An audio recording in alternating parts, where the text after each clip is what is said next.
questions. Can you please tell us more about yourself and the company you're representing? Certainly. Again, yes. So my name is Erika Borg. I form part of the Computime Group. I'm here representing Comply Radar specifically, which is our main product when it comes to compliance, anti-money laundering, fraud, and responsible gaming platform. So to allow live transaction monitoring. So the company is made up of around 110 employees or so, and fintech is the division is roughly 1/3 of that. So that's quite a Okay, thank you. So can you tell me briefly what were your main objectives of your company this year, and what will be your main focus in the years to come? Certainly. So when it comes to Comply Radar, the main focus, even from last year, was of course our growth when it was coming in the aspect of increasing our presence further in Europe, but we've also increased it in the Latin Americas. We're finding that these emergent markets are of course increasing popularity when it comes to gaming. And from a product perspective, we have improved further our algorithms, our anomaly detections, our tools for risk scoring, and we've also launched in the past year a tool basically for public information screening, which is a very interesting tool actually, because when you have a compliance team member that is doing their investigations, one of the first things they do, they go on Google, they search the name of the person, and they see what comes up. Our tools allows you just within the Comply Radar ambient itself, it allows you to see the results, it will give you a summary of information, and with the click of a button, you can immediately then attach this to the case. Which is really great and easier for the customer, actually. Exactly. Okay, great. Exactly. And what are your predictions for the most important trends that will actually shape the gaming industry in 2024? So for sure in 2024, I think we will see an increase when it comes to the responsible gaming aspect. So the elements there, we're seeing the European Union taking more of a stand. They're doing a lot of research with the gaming operators, with psychologists as well, to have this framework in place throughout all of Europe when it comes to responsible gaming. Some of the trends that we will see as well, I believe that in cryptocurrency we will also see an adaptation there even further. Why? Because you have payments across all of Europe, which is becoming very heavily regularized.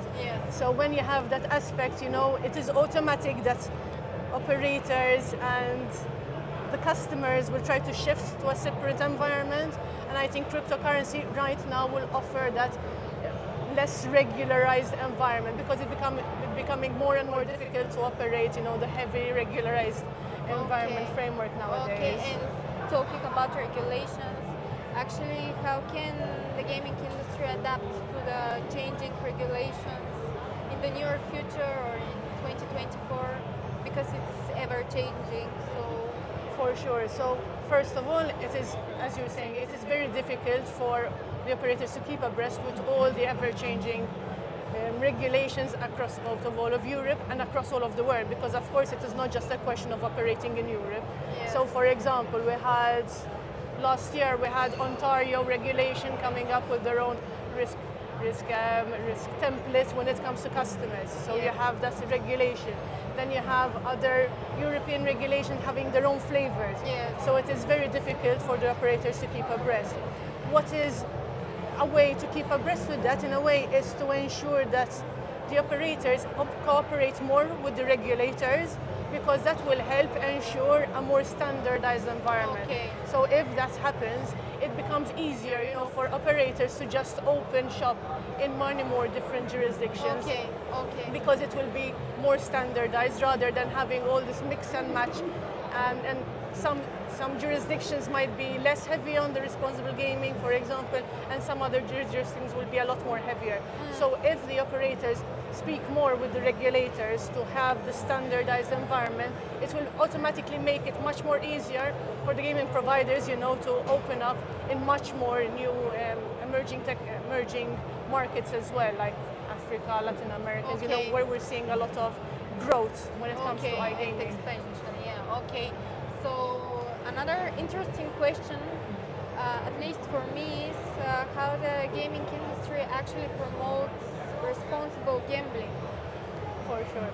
So I think there are a lot of ways. So for example, having one ensuring age and parental control. So for example, you do not want to get obviously underage players. Yes, you know, that is a certain thing. Doesn't have to be set. Exactly. Yeah. So it's very important to have these measures in control.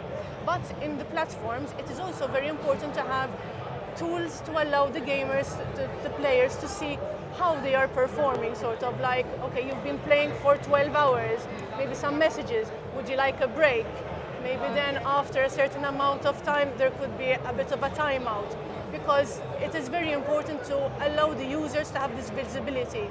Okay. Like we're nowadays talking about this standard possibly framework across all of Europe when it comes to responsible gambling. Okay. So then we're talking about, okay, as a user, I might want to have my dashboard, for example, about how long I have been playing, what is my income spend ratio, for example. Okay. So you might want to have maybe even the risk score that you associated to the user, perhaps visible to the user itself. And that might make them more conscious about, you know, maybe I'm playing a bit too much, maybe I want to take a step back. Yes. Because it's all about sustainability at the end of the day. Play. Exactly, that is definitely. Okay, That is definitely. thank you. And my final question for you is, what are the biggest chances for expansion and development in the near future?